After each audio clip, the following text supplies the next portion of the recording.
as a follow-up, maybe some new information on the college process meeting that guidance was kind enough to host for our grade last week.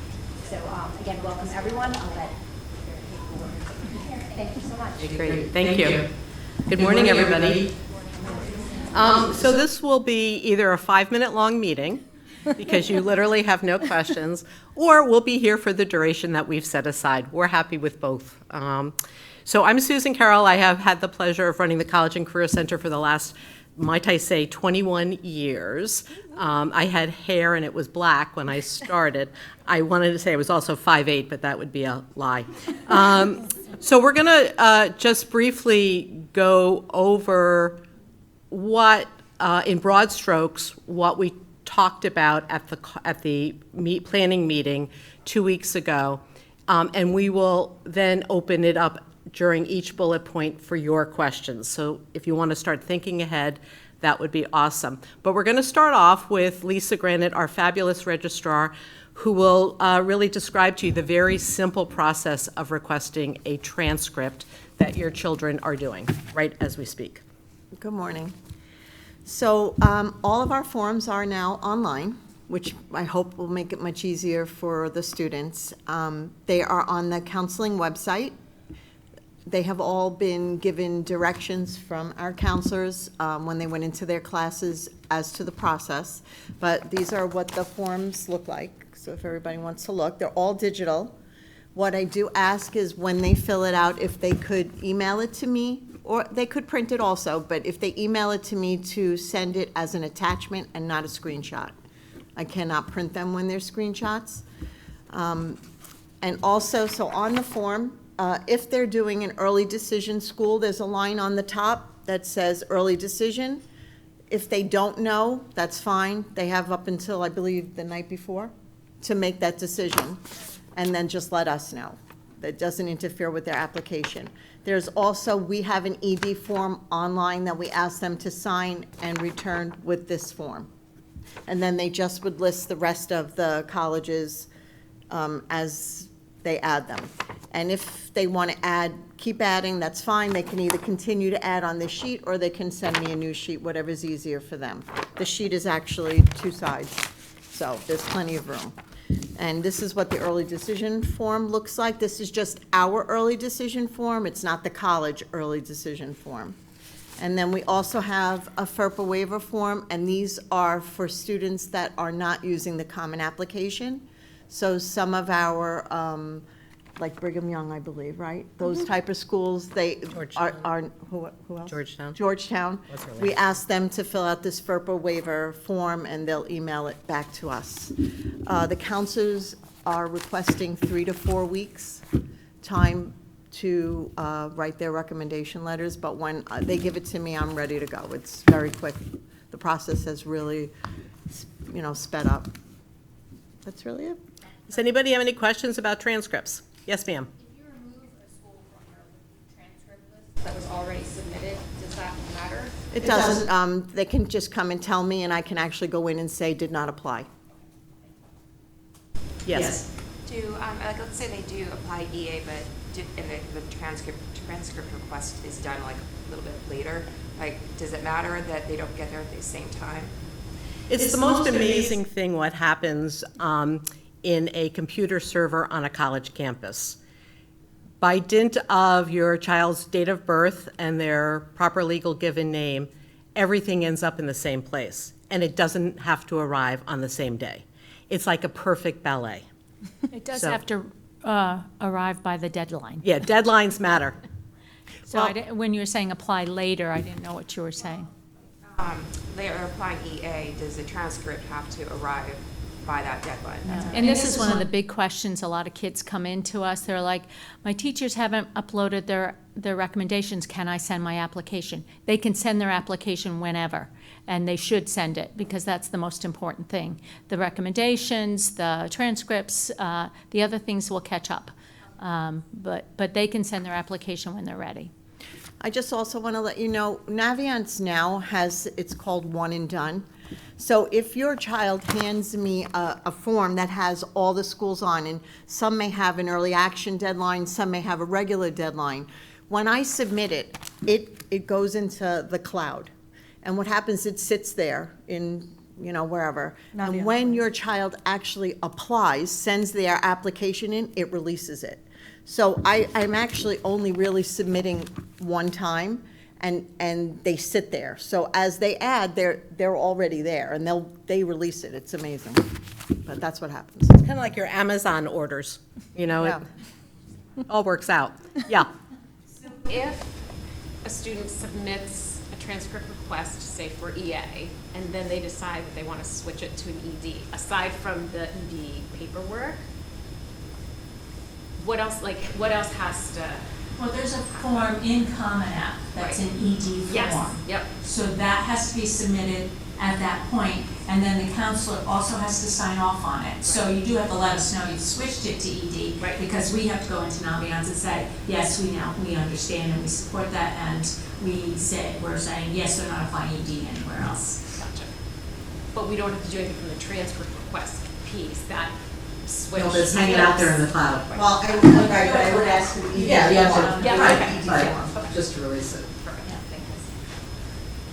My son attended ninth grade at a different high school, so how do you handle that transcript? I think I already emailed an unofficial copy, but do I need some? I probably have all official copies, because when they transfer here, I send to the schools and ask for official transcripts, because that's how we really give our transfer credits, is with an official transcript. And when I get that form, I upload it automatically into Naviance. Even if it's ninth grade, it sits in their Naviance account, and then it goes out automatically senior year with their New Canaan transcripts. And then on that transcript request form, there is also a note saying, have you been here 4 years? On the What does bottom. it say here? It says, check this box if you have transferred here from another school. So therefore, we can double check at that point. But we usually remember it's usually in there. Yes, ma'am. What needs to be done in Naviance for teachers and rep baggers? We'll get to that. We're not there yet. Any other questions on the transcript? Yeah. How do they get notified that their recommendations are ready? They get there. Oh, okay. Okay. We're just talking about transcripts now. Anybody else have any transcript questions? Okay. We can come back to it. Okay. Okay, so what is ongoing right now is the senior appointment. Students have made appointments, or if they haven't, they should. And if they have a November 1st deadline, hopefully that appointment has already been made.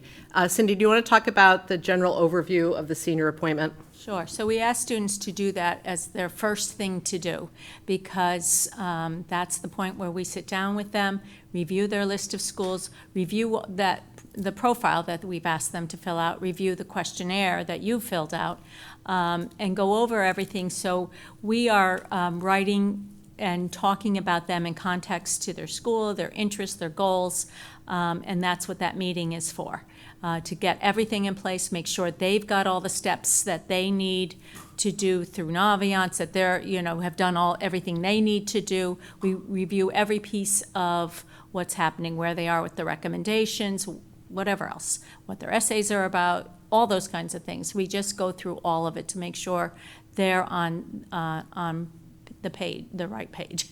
We're meeting with them next week again in a large group, and we'll go over a lot of this during the building block time. But I've been telling my seniors as they send me one piece, it's like, okay, but you still haven't met with me, and I'm not writing until I've met with you. So don't, I'm glad you've given me everything, but not until I meet with you will I start writing. So again, if they have a November 1st deadline, we want them to have met with us before in the first week of October. So we're getting ready for that. And so we're pretty booked at this point. So if kids are asking now, it's probably the second week of October before we can see them. So they really have to be on that. Erica, do you want to talk about the profile, both the student profile and the parent profile, and how you use that? Absolutely. So hopefully most of you are familiar with the parent questionnaire that we're referring to. If not, you can find it right on the school counseling webpage. And it's really just a chance for you all to brag about your children and all the wonderful things that they've done in the last 4 years. The reality is we'll ask kids, tell me about your experience in slobs, and get a lot of, well, I volunteered. So it really is a place for you to expand upon the things that you're proud of, the things that you think are noteworthy from their experience here. Then in addition to that, we have the senior profile, which is almost like an expanded resume of sorts. I find it really helpful because it also asks your students to list out their activities in a very similar way that they'll need to on their Common App. We really want them thinking and being mindful about what activities they're listing, where they're listing them, in accordance to their other activities, things like that. The senior profile, none of us will write the letters of recommendation without that senior profile. Parent questionnaire, we're a little more lenient about. We obviously encourage you all to turn them in, but we won't hold up a rec letter for that. The senior profile, we will not write without. So it's just very important that you encourage your children, if they haven't already done so, to fill out that senior profile in advance of the senior appointment, because we really like to sit in that appointment and go through it with them. Tell me more about why you listed AP Biology as your favorite class, or, tell me more about why this novel is the one you chose that really stood out to you. So we'll use that information in our recs. Please encourage them to reach out. And then the last thing I'll say about the senior appointment, I know we all have different checklists, but we are quite literally sitting in these appointments with checklists with your children. Okay, pull up your Naviance, show me your list of schools. Okay, pull up your Common App, does it match exactly? Okay, you haven't submitted a transcript request form, let's fill that out together so that it also matches. So we're really going through step by step, making sure that they're crossing their T's, dotting their I's, and if they're not, we're sending them home with a very clear list of instructions, if you will. And some of them we're meeting kind of weekly with because they can't hold it all in their head at one time. So it's like, all right, just go ask your teachers for recommendations and look at this part of the application, get it done, and we'll see you next week. So depends on your child where we are with those. And a little tip, if you haven't handed in your profiles yet, when I was going through this process, I had my husband fill it out also. I made a copy of it, and he filled it out on the parent questionnaire. And it was amazing how mine was all touchy-feely, and his was much more business-oriented. And I thought it told an amazing story about our daughter together. So, and then we made a copy, and we gave them to her when the process was all over. And I think she was like, wow, this is pretty good. All the stuff you don't say to them, you say it on paper. So if you haven't submitted it, you might consider doing that. I do say, I do read it to the kids, because I always say, if this is not what you want me to be saying in your rec, or your parents are gushing a little too much, or it's a little over the top, just let me know here. Or if it's not saying it in the way they want it to be said. So if you don't want them to know what's in it, just please write that too, that I shouldn't be sharing it with them. Does anybody have any questions about senior appointments? Yes. I noticed you hadn't mentioned anything about a parent being at that senior appointment, and I envisioned myself being there, so I apologize. Well, it's only in your dreams. We are glad to meet with you if you feel like you need to, but not during the senior appointment. That is really our time to really, it's that final time to really explore with the kid, with the student, who they are, who they feel they are, and really independent of what their parents think. And then procedurally too, we really want them completing all these forms, making sure that they're comfortable with their application. So I think, during that senior appointment, it's really when we're helping them complete the steps that they need to complete independently, right? And as the counselor said, they would happily meet with you also. But if anything in the college application process, on the bridge to adulthood, it's very important that your children come to terms with what their future will look like and to speak for themselves. So this is probably the best preparation. We're trying to get them to be thoughtful. And for a 17, 18-year-old brain, that's often difficult. And this is a time to collect their thoughts with a friendly face who knows them, where they can have a good conversation about what is upcoming for them. Does anybody, you have a question about senior appointments? Yeah, really quick. So we cursed our daughter she has a legal first name, she goes by Lisa, but we call her Alexandra. So she's gonna get recommendations probably under her middle name. So, so for confusion, does everything go through a guidance counselor, or how does that, if things come in piecemeal, that they get the right student?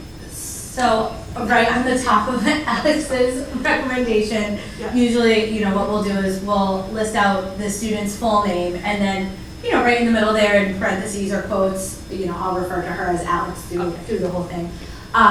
Trust me, colleges are seeing all sorts of difficult name changes and situations to sort through, so they're using more identifying information than just the name. They'll match up her birth date. If there are any questions, they'll reach out to the counselor, but yeah.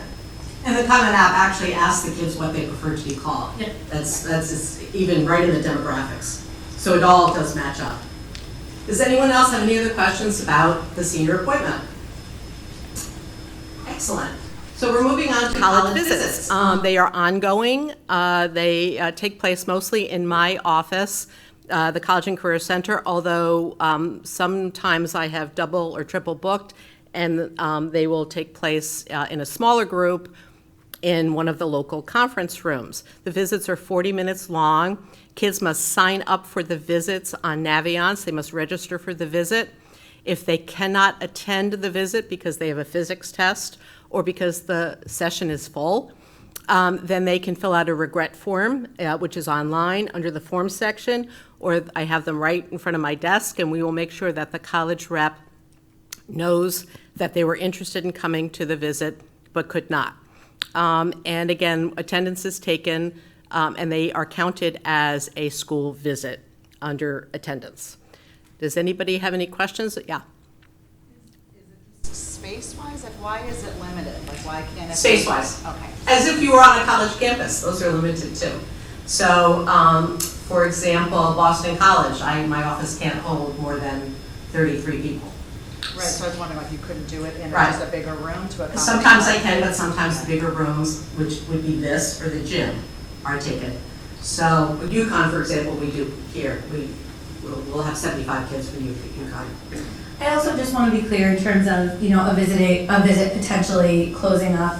I don't want any of you all to think that attending or not attending the college visit is going to be, kind of that thing that puts your student over the edge. Our reps are wonderful. Most of them have worked with, our school for years and years, so they understand, the restrictions that we're working under as well. If for any reason your student has to miss a visit, whether it's full or, like Sue said, they had a test that day, there are so many ways that we can help them either connect with that rep or, let the rep know that they just, for whatever reason, couldn't make the visit. They're wonderful opportunities, but I think this year especially, a lot of my seniors have been very stressed about having to miss the visit for some really valid reasons, and that's okay too. College reps absolutely understand. And I'm happy to give them the rep's contact information.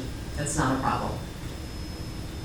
And it's the size of the meeting is really why I don't allow juniors at all, because they really at this point want to focus on seniors. And if your child has already visited the school and had contacted, they've already documented that level of interest in the school, so they can't make the rep visit, it's already been documented. So it's not that big a deal. And a lot of the colleges, frankly, don't care. A lot of the large schools, large state universities do not track demonstrated interest. I'm being honest with you. Yeah, say it gently. And Boston College, for example, doesn't care. So demonstrated interest is not something that they are tracking. However, I think at this point it's very important that your discerning seniors be asking the questions of the first reader to their application that they want answered, hence the visit. Yeah. So just an example of what you just said. So we went to Indiana yesterday and did a tour, and tomorrow Indiana's here. Yes. So, and I haven't signed up. I just looked and it's very English. It's not worth it. It's still in the class. Does your student have any questions that have been left unanswered? Okay, and I don't think it's necessary. And I'm happy to give Brandy Sambaru as our rep's name. I yearly know these things, and I'm happy to give the contact information. She's a regional rep. She doesn't live in Indiana. Okay. Yeah. I saw University of Michigan was full. It is. And it's kind of hard to go visit, given the distance. Are you doing like wait lists or something in case someone backs out? Yeah, kids are great. Believe it or not, they walk by my office 15 times a day, and they come in and they tell me. I couldn't get into the visit Mrs. Carroll, and I have a little list. And if I can figure out a way to get them in, I do. So they should see you personally, put Yep. it on the wait list. Yeah. There's no form on the website. There is not. Any other questions about college visits? Yeah. You said it's counted as a school visit. What do you mean by that?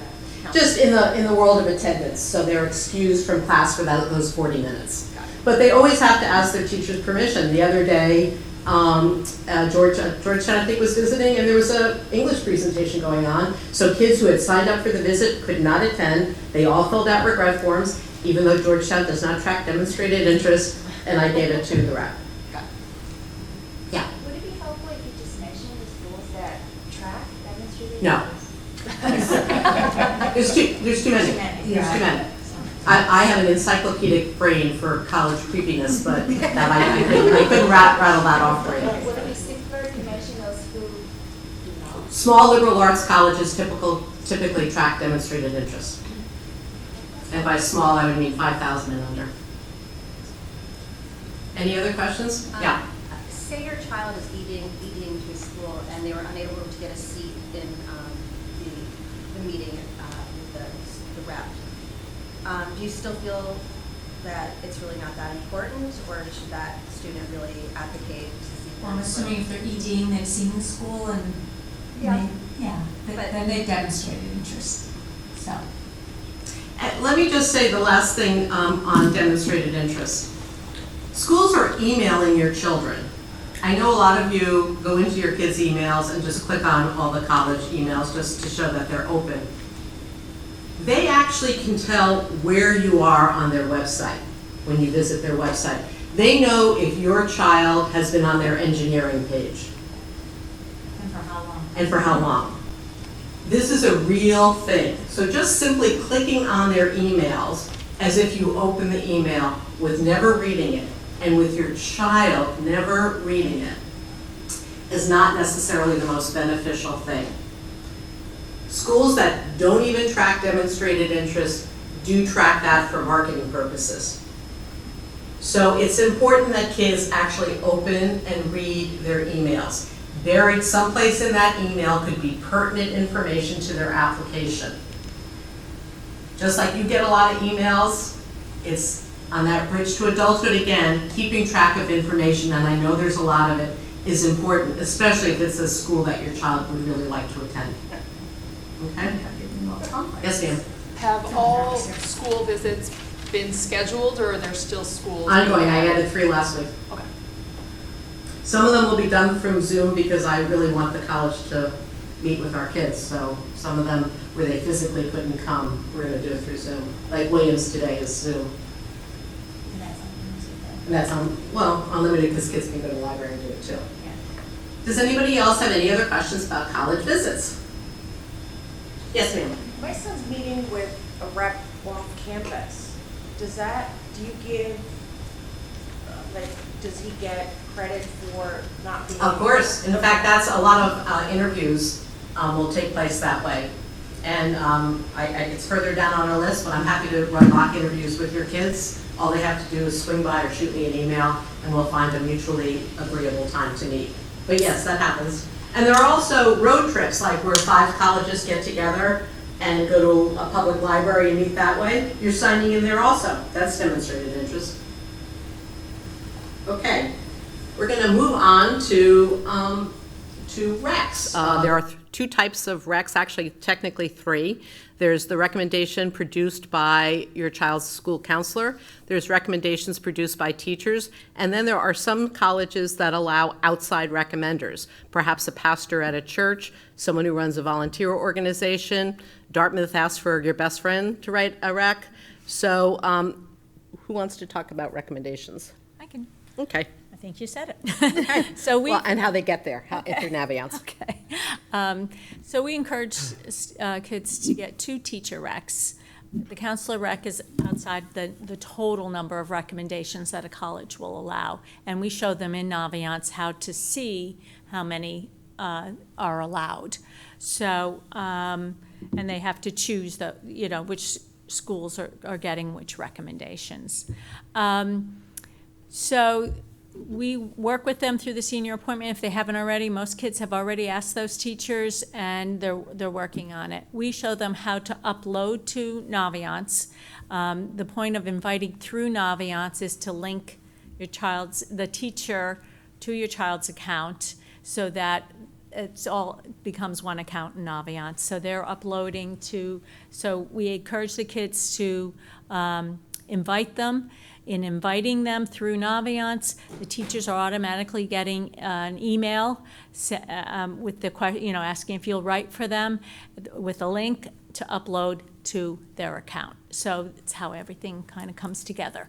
And then those teacher recs will go out whenever those are ready, which can be separate from everything else that goes out. The outside recommenders, anyone who's not currently employed in New Canaan High School, the outside recommender would go through the Common App or through another means. It would not go through Naviance. So in Common App, there's a section that says Other Recommender, and the student can put the person's email there. And again, the person will get a link to upload their recommendation to the student's account through Common App. So a lot of times kids who work after school, that's, they want their employer to write for them. It's usually someone who can talk about a different side of the student that hasn't been mentioned in school. And that seems to be it's something that happens. It's not necessary. Some schools will say they only want one recommendation, and some say only two. So you're not getting that opportunity for the outside recommender. So you have to follow whatever they're asking around those kinds of things. What am I missing? I don't think anything. The reason that it's so important for your child's Naviance list to be up to date is that's where teachers are able to see deadlines. So, if your student has all their schools listed for some reason in Naviance as regular decision, but really they're, submitting their application under the early action round, that would be problematic, right?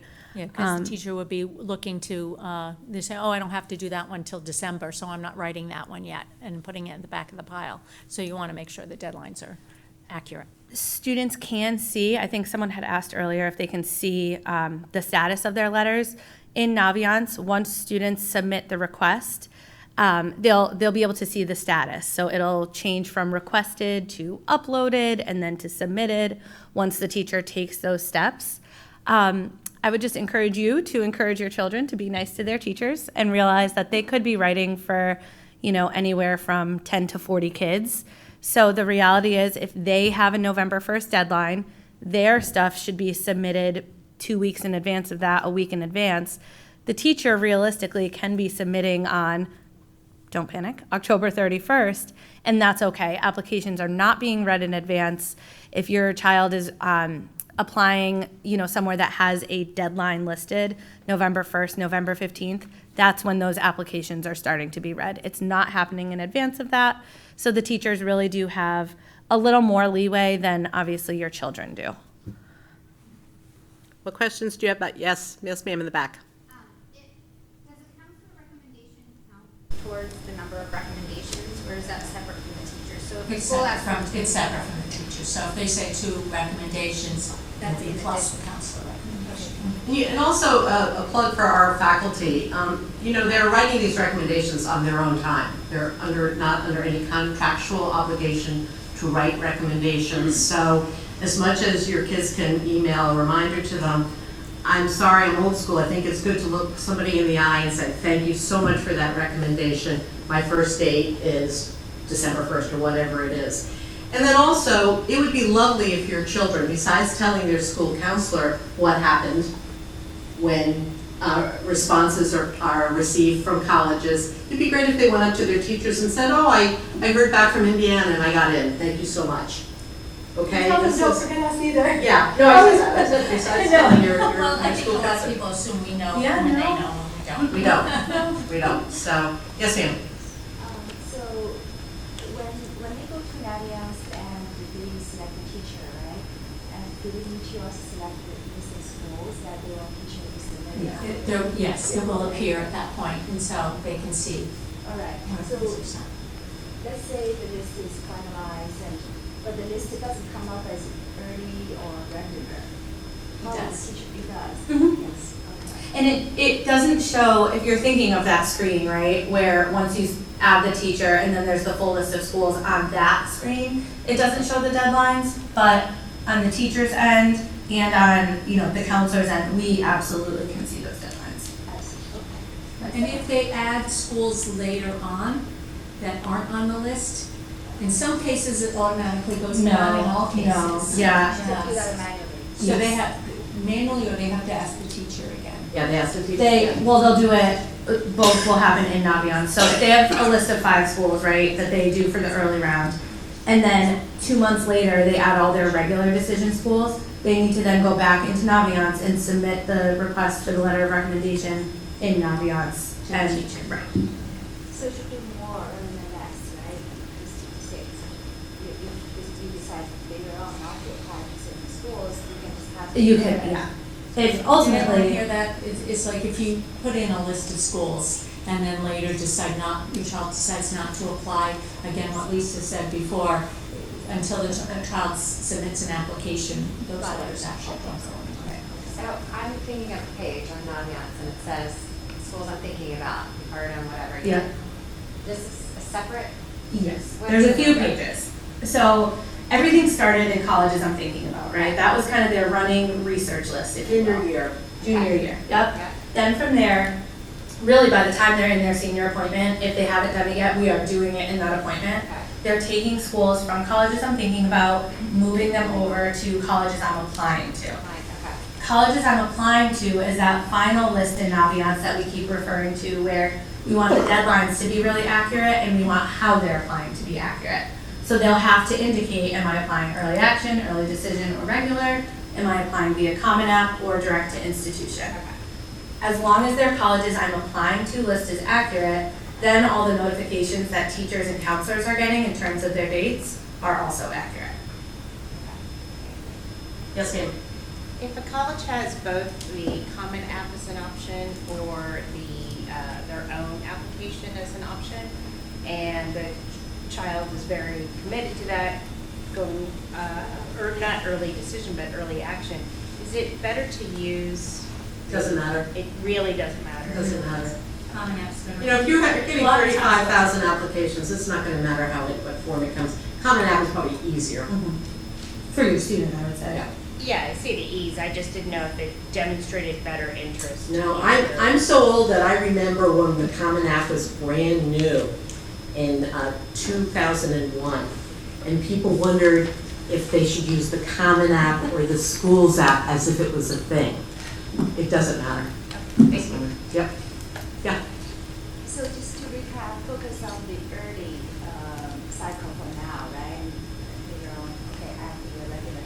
Second question, as a counselor, when you write letters, do you refer to only the senior profile and the parent questionnaire, or you also coordinate with teachers who write letters?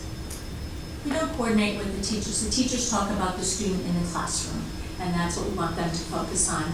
We talk about the student as a whole, the 4 years, and their context in the high school, what impacts they had on the high school, what was most important in their life, what was going on in their lives during that time. So, completely independent. Yeah, one is speaking to the academic prowess and the other is to their citizenship, how they are in school and the community. Yes? So I have a question about recommendation letters. So you said some schools will only take 1, some will take 2. How do they decide? Do you help them? Well, Or- for a conversation, for example, that I just had with the Georgetown rep, he said, gee, if you're applying to the School of Health Sciences, that should be a science teacher's rec. That's what we would want to see. You're just being discerning. If you're applying to a business program, maybe a math teacher is. So if you need to pick of the two. So I think it's sometimes it won't matter. But sometimes, depending on how you're applying, it would matter. And you would pick which one you would want to go. For schools that are strictly one teacher rec schools. Like Villanova. Yeah. Does it matter if you're taking a rec from a sophomore teacher versus a Colleges junior? will tell you that they would prefer someone from junior or senior year. But if the best deal is if you had someone sophomore year and then someone senior year, the same person. Or if they knew your child in an after-school activity or club. Plus, right, to there's underscore it. something that's- Yeah, if you had Mike McAteer for sophomore English, but he coached you in basketball. It's That's a- journalism. Journalism, right. Yeah. Is there any other questions about recs? Okay, the dreaded scores. Well, Well, there score. is 70% of all colleges are test optional. And last year, I'm doing a thing for Mr. Egan about our stats, so I have this currently in my brain. 43% did not submit scores last year, yet most of our kids went to pretty competitive schools. So it's a big conversation with your student, with your counselor. We were just at a conference this week in Baltimore, and I talked to a gazillion colleges about this, about sending scores or not sending scores, especially to the more competitive schools, and especially coming from colleges, towns like ours, where our kids are well supported. And basically, it was all over the place. But they did say if the scores are within what their posted average or above, it's worth sending the scores. If the scores that you have that your child has is below their posted averages, it's probably not helping them at all to send them. Particularly for the most competitive schools, when your child is in all AP classes anyway, why do they need SAT scores? They know you're beyond that. But in the same way, they'll say, coming from schools like ours, you're not sending scores, they know the scores are weak. So it may be a flag to them. Most say no. I'm not sure I trust that. So here we are. It's all over the place. But the reality is, for example, at Providence, 70% of the kids who got into Providence College did not send scores. So it really, I think what Cindy's not saying, and I'm much more blunt, is it really depends on the school. If you're applying to Princeton, you probably need to send scores. So that's probably as blunt as I can be. Yeah. Oh, good. Huh? So again, But those are tough, because we have a student, she has, great GPA, but only a 1420 on her SATs.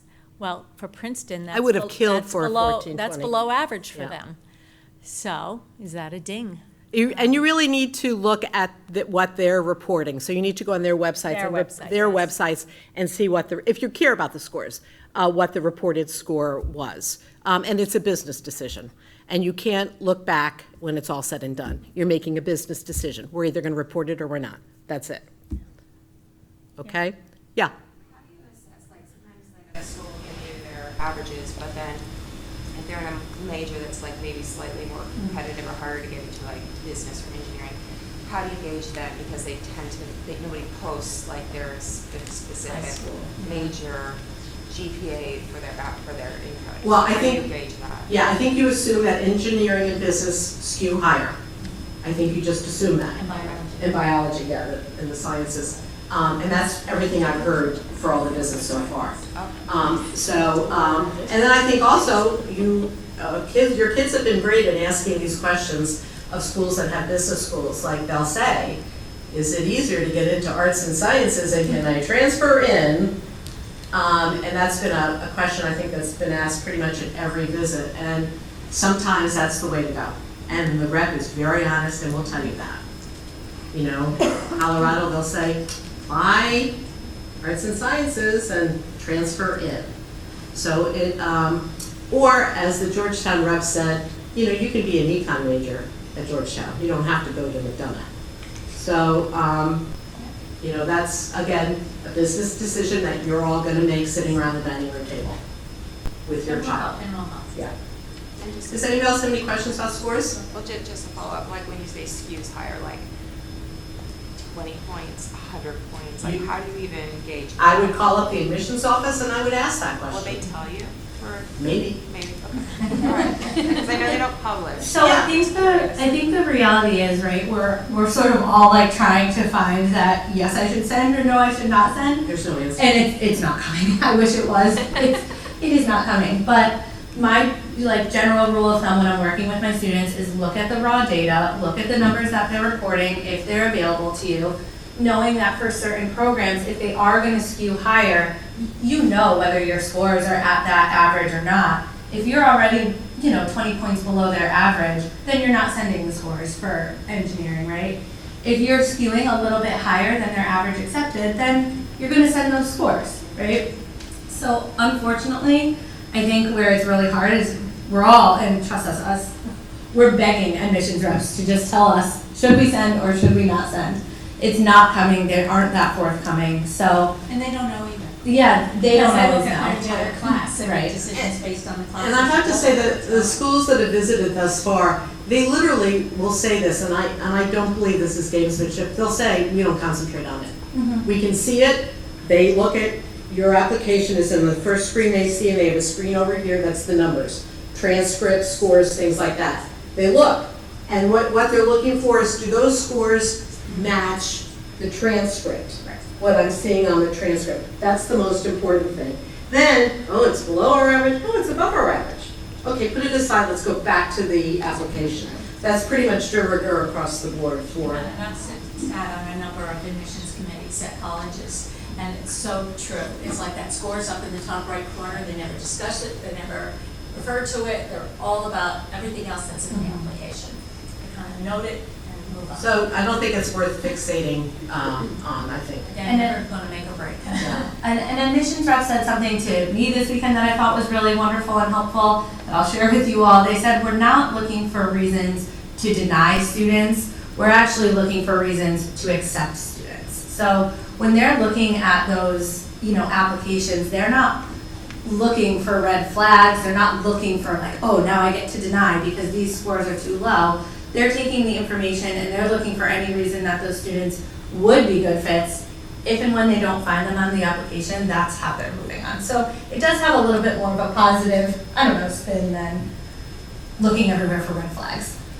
Yes, sir. How are applications looked at? Do they actually somehow look at all of them, or do they look at the first 10,000 and pick the 2,000 that they're gonna? Depends on the school. Some schools read by region, and that's usually the representative that's coming to New Canaan High School is the first reader. Some schools like Carnegie Mellon read by school. The School of Architecture, the School of Engineering have specific rep, and literally they'll say, oh, here's 3 days after the early decision deadline. We received 22,000 applications. Wow, applications were especially heavy in the Los Angeles area. We might have to add another reader to that area. But they literally are opening up their screens, they're all read online, usually again with 2 computer screens, and they start reading. And they read, and they read, and they read. Many colleges are now having 2 readers, like in committee from the very beginning, where 2 are discussing. One is focusing on the numbers, the other is focusing on the letters and the stories and things like that. And they come to a decision whether to move it to committee, accept, deny. Generally are the 3 categories. Is there anything like AI that's actually eliminating a portion of the applications? Not so far. Before the readers? Not that, we have not heard that at all. Okay. I think it's still a really human process, which is why it's imperfect and frustrating. Yeah, it is, because if your child is the 100th application they've read in an 8-hour stint, versus the first person they read, you got, different right before lunch versus after lunch. All those things kind of can play into that human element of things. Yes. And that's why you can never really know. How accurate is the historical data in that analysis? Like when it says this many applied, this many get accepted, this many decide not to go. How does that information get in there? How reliable is it? The goddess of these experiments, she hounds your kids. The thing you should know is that as your kids are adding schools and everything, when May comes, in order to get that cap and gown, we want to know what happened to every single one of those schools. So it's as accurate as it possibly can be, and she's a dog with a bone getting that information. It's pretty accurate. Yeah, very important. Yes, ma'am. Can you speak a little bit about interviews? When is it the right time for the student to go for an interview? Okay, it's not on the list, but I'll diverge. Interviews can happen all the time. So what happens is if it's an Ivy League school, for example, or Georgetown perhaps, you have to submit the preliminary application first. You're notified by the admissions office that they would like to, for you to schedule an alumni interview. Here's your alumni interviewer. The student reaches out to the interviewer. They make a time to meet at Starbucks for an interview. Some schools like Bryant just visited. Bryant loves to interview. They send an email to everybody on the list. Hey, I'm going to be at the Radisson Hotel for this many hours. Sign up for an interview. So, or an interview can happen on a college campus as you're visiting. You could be visiting College of the Holy Cross in Worcester. The admission rep says after the info session, would you like to interview? Yes, come this way. So there are different types of interviews. Interviews have happened since junior year and are happening now. Again, I'm happy to do a mock interview with your child to prepare them for the interview. Very few schools interview. It's a shame, but very few schools interview. As the director of admissions for Notre Dame said, why would I interview? I'd fall in love with every kid. So very few schools interview. Yes? My son is applying to a school that's asked for the class rank, and I know New Canaan doesn't do that. So I'm wondering, how does the student reply in the application of saying, we don't rank? There should be It says we don't rank. we don't rank. We don't I rank. mean, we say it in our part of the application. Okay. It's actually on our school Is profile. the preliminary application said, what is your class rank or estimate? Are they applying through Common App or? No. Okay. So on Common App, there's that box you can check. So you usually just put NA. Okay. And we're not alone. Ranking is a lawsuit waiting to happen. We don't rank. We haven't ranked for 25 years. And a lot of suburban schools do not rank. Thank you. Yeah, they don't expect it from us. But they do on our school profile, we do show like a bar graph of the distribution of where kids fall, so that schools appreciate that, so they can get a sense what a 95 means or what a 85 means in relation to the rest of the class. So schools do get a read on what that means. And I urge you all to go on the school website and look at our brand new shiny school profile. It's a thing of beauty. You would be so proud of your kids when you look at it. It's really it's something speaks beautifully to the wonderfulness that is New Canaan High School.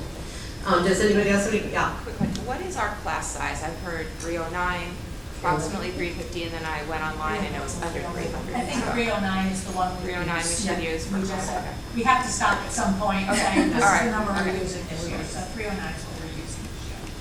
Okay, we're gonna, yes ma'am. If that number was, an old number was used, does that? They're not gonna deny you based on your misnomer. No, and I think most of our students. That's not a number that they really put out. They're like, around 300, okay. If we had students starting at 309, and I'm sure we've had it Yeah, since. I was gonna tell you 311, I don't know where two people went, so, we're gonna talk about the application itself, including activities, the other parts of the Common App. I've noticed that more and more kids have asked me to look over their resumes, which I love doing because I'm a former human resource person. But hopefully you all know that very few schools allow a student to upload a resume. Yeah, we're not sure where that's coming from, why so many kids are asking this. We're asking. So I would hate for them to spend this much time on a resume for it to come to naught. However, a resume is very helpful to have next to you as you fill out the application activity list. There are 10 spaces for those activities. That doesn't mean that there should be 10 answers. Again, discernment is important. If you played field hockey freshman year and never touched a field hockey stick again, it probably does not need to go on the activity list. If you babysit, if you have both parents working outside the home and you are the care for your siblings, that should absolutely be on that activities list. It's as much as I want students to show their college essays to their counselors, I would love for them to quickly run through the activity list with their counselors too. Because it's wonderful when the activities list and the counselor recommendation and maybe even the essay all form this circle around the student that shines a light on the student. So again, just because there's 10 spaces doesn't mean you have to put 10 activities in. There are things that are germane to New Canaan that are not germane to the rest of the world, like slobs. Things like that need to be spelled out so that they know what you're talking about. Again, We have a lot of slobs. we have a lot of slobs. My first year here, every other kid was like, I'm slob, I'm slob. I'm like, you're either And some of them way are too girls. honest or something is wrong with this high school. Yeah. So please, they need to spell it out. NCL, that's not a thing that many people know about. Yeah, Like, unless you're in there- Texas, so. Right, there are just organizations that are so like part of the New Canaan backbone that once you leave this high school, people do not know what they are. That is a really nice spot where you can help your children use words. Yeah, so again, the resume might not be useful as far as the process is concerned, but is useful in filling out that portion of the application. The demographics should be as clear as possible, but don't get lost in the minutia. If on the pull-down list for your education, they don't have some veterinary school in Leeds, England, okay, don't worry about it. You know, I'm glad you're a great vet, but don't get caught up in that stuff. Just move on, because the college cares only a little bit about that kind of stuff. There is also a section for additional information on the application. Students might want to use that space for a small essay that might explain something that is otherwise inexplicable on the application, or if there was a big bump in the road someplace. That should be discussed with the school counselor. Also, if your child is applying to a school that doesn't accept portfolios, for example, or perhaps your child is the editor for the Courant, our very fine school paper, your child can create a link to refer to the Courant or to refer back to their portfolio, and they can place that on the application. So it's another way, a very good and seamless way of getting more information on the application than you would assume is being asked for. Does that all make sense? Yeah? Are there any questions about the body of the application? Yes. So there's no resume, because my son, not that it's always accurate, he's mentioned it to me 3 times. Somebody's talking about it, I don't know. And there may be. And some schools do accept it. You know, if you're applying to UVA and you've got this gorgeous resume, they don't want to see it. But some small school like St. Anselm's might say, resumes, I love resumes, you can upload it here. That's all covered on the Common App. If it's allowed, there will usually be a spot right on the Common App where they ask the student to upload the resume. If there's not that spot in Common App, you can assume that that school does not want a resume. But I will tell you that reps do not want their inboxes flooded with resumes. Or email resumes. Ever. Yeah, so, okay. Anything else about the application before we get to the essay? No? Okay. Talk about the college essay? So, yes. So there is, no. Well, you know, there's the main one, 650 words on the Common App, and kids have been working on that. Then there is often additional essays that colleges are asking in the supplemental section. 250 words, it might be 1 word, it might be 3 adjectives. 3 adjectives, yeah, it's all kinds of things. But these are important because the colleges asked for them and they created them, so they're looking at them.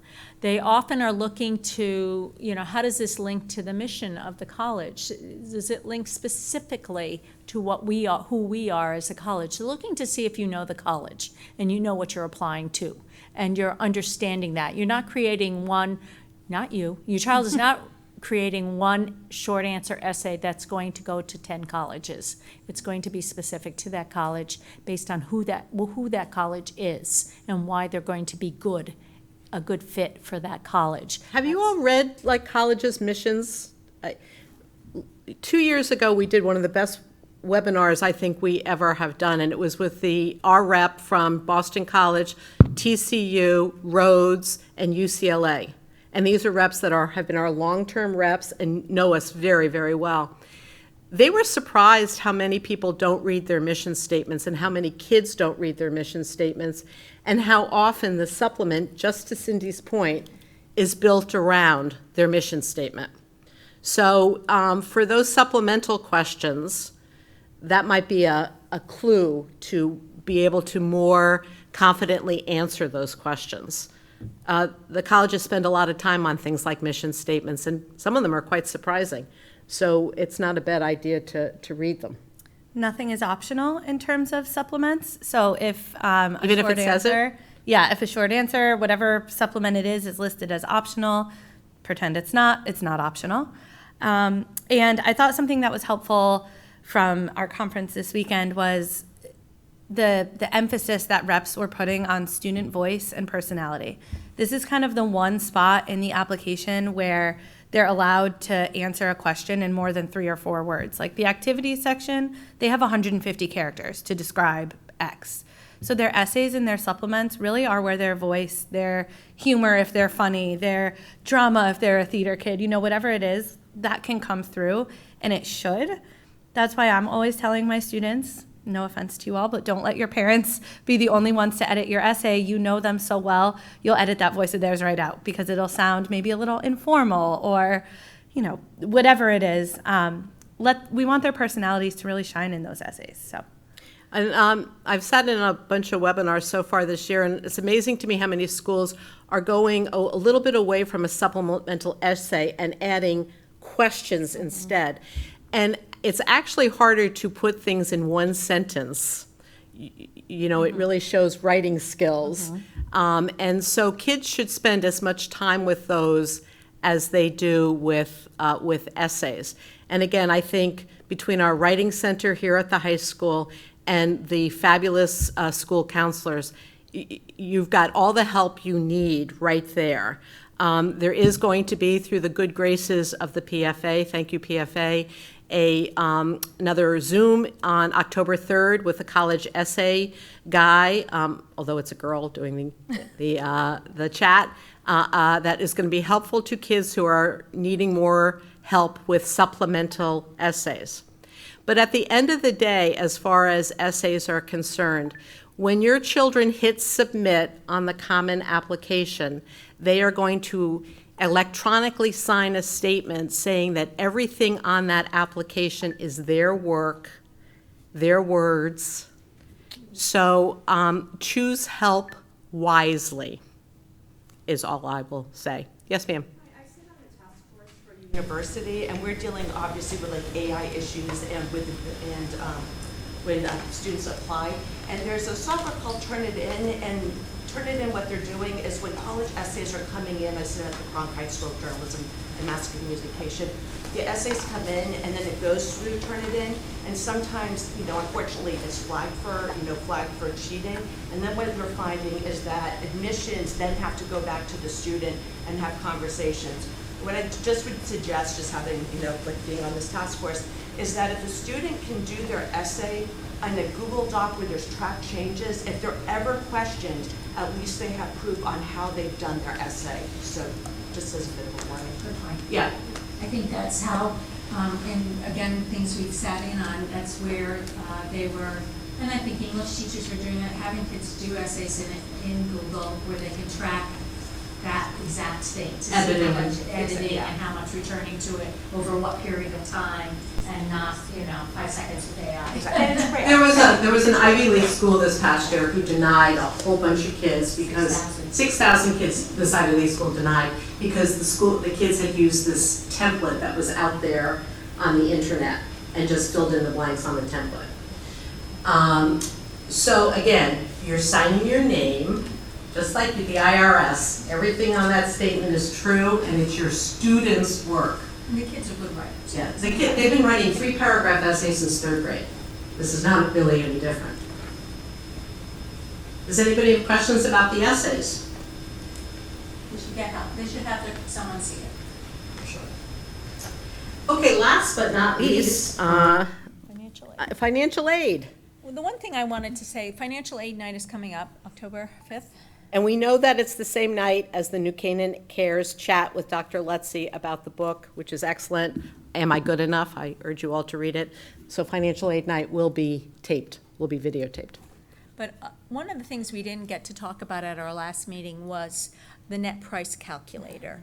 That every school has what's called a net price calculator, where you can go in and put in just minimal information to see what your child is possibly eligible for in terms of scholarships, merit aid, financial aid. So if cost is a factor, it's a very quick and easy way to get some sense of, will my child qualify for anything? That's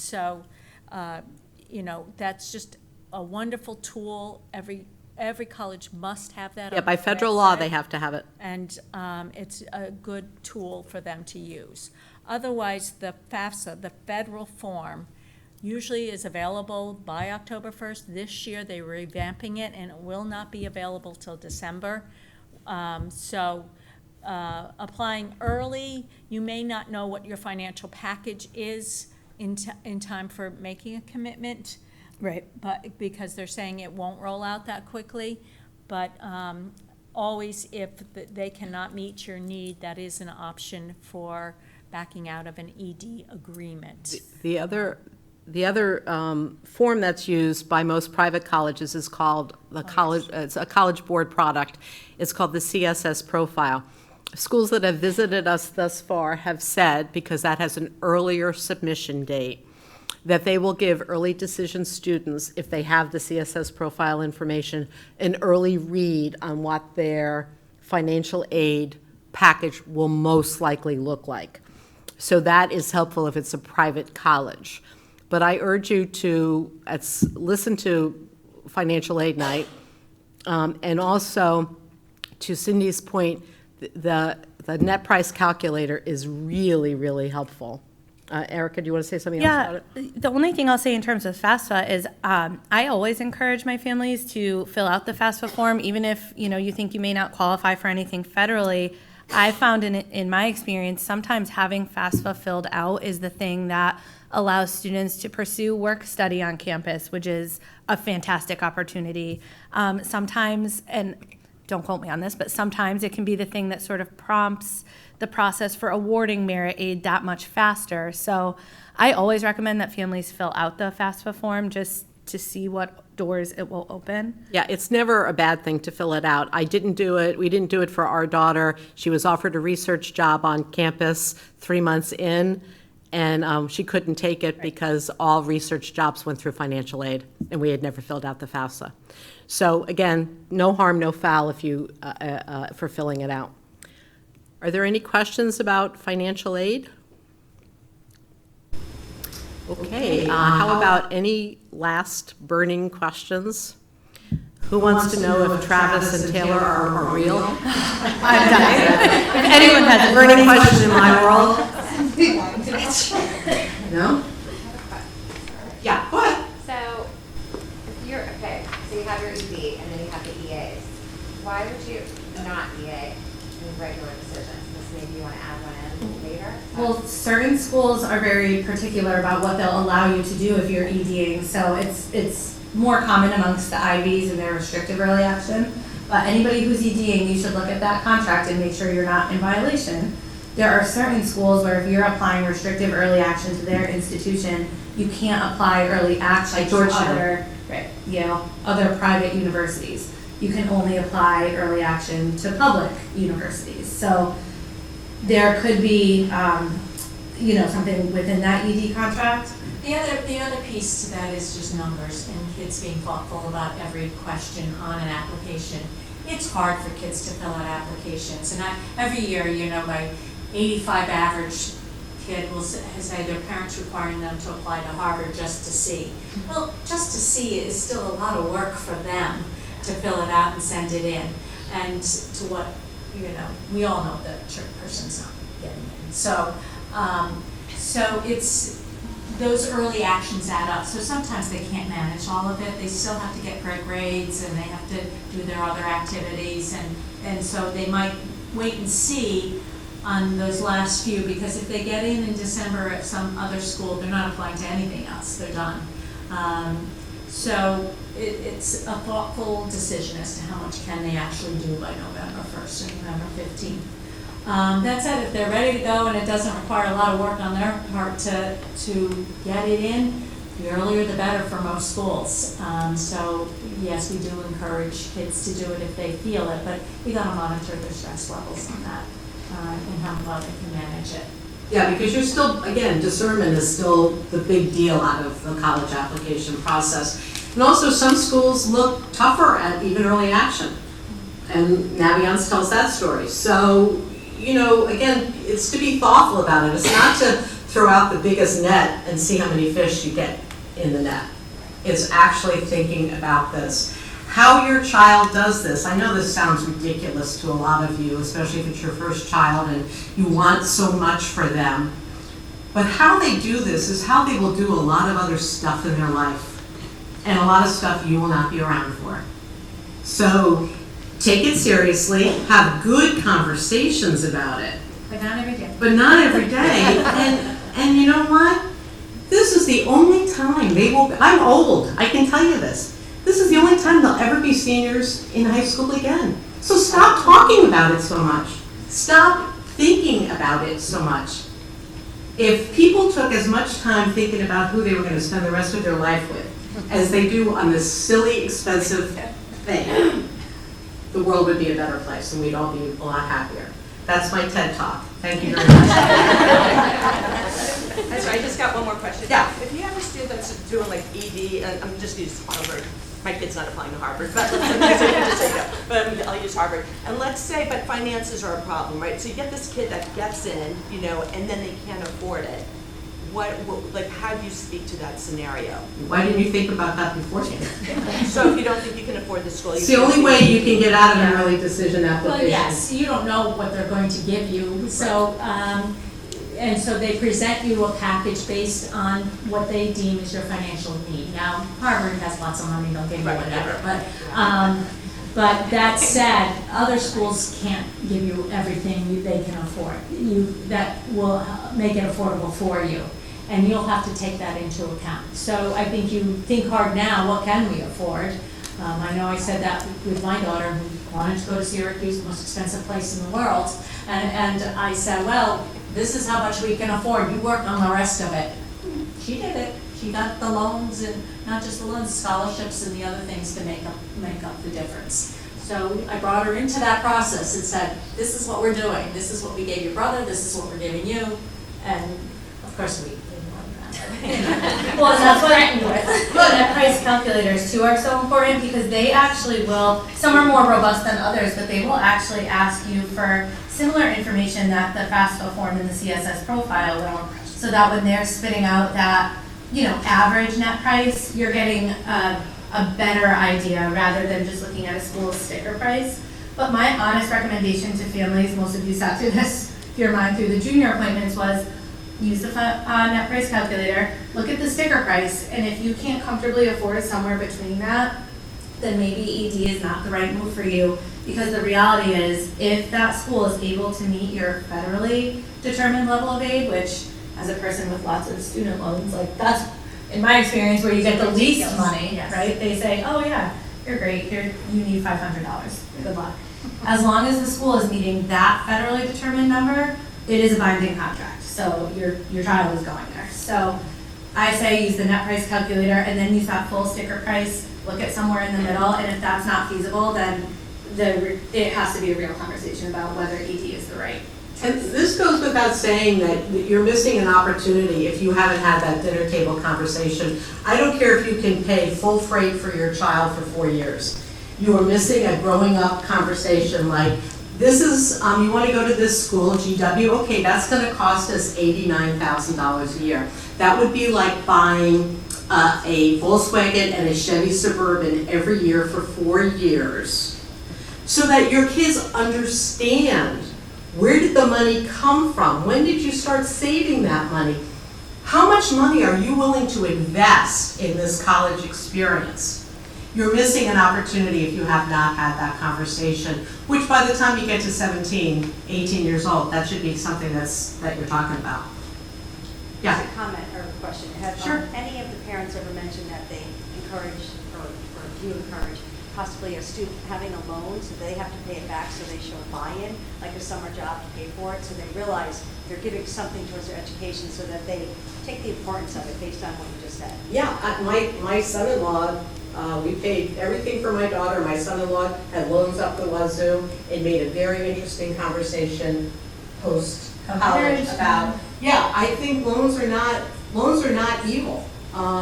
You just have to, yeah, you just have to go in. There are people that actually do that, that encourage their child or take the loan out in their child's name for a nominal sum through the college process so that they have that responsibility. Perhaps you are less likely to do cake stands if you know that you are paying back the college loan.